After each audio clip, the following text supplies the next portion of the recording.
This video walks you through how to build an editorial calendar in Airtable. Start by opening Airtable.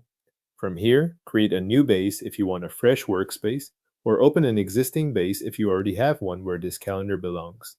The goal is to set up one place where your content schedule can live, so you can track ideas, deadlines, and publishing details without moving between different tools.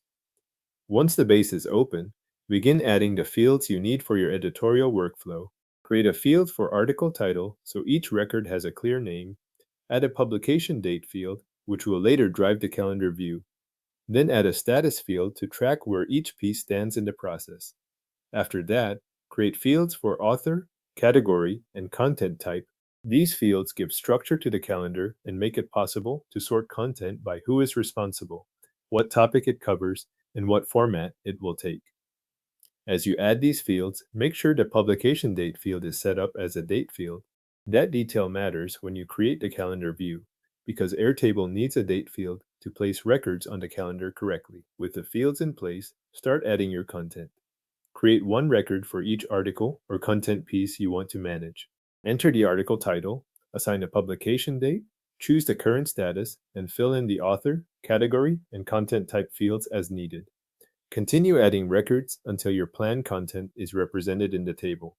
This gives you a working schedule instead of an empty structure. After your records are in place, move to the View sidebar and click Create New. From the available view options, select Calendar.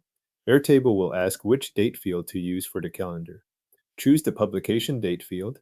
Once that is selected, the view will display your records on the calendar according to the dates you entered earlier. Now use the calendar to manage your editorial schedule.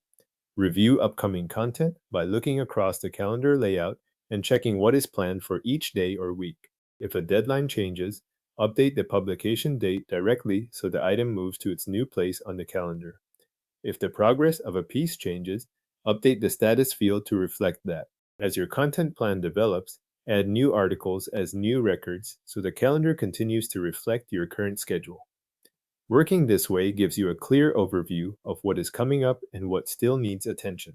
It also helps coordinate authors, track publishing timing, and keep the editorial workflow organized inside one Airtable base. Your Airtable base now includes an editorial calendar with content records, required fields, and a calendar view based on publication dates.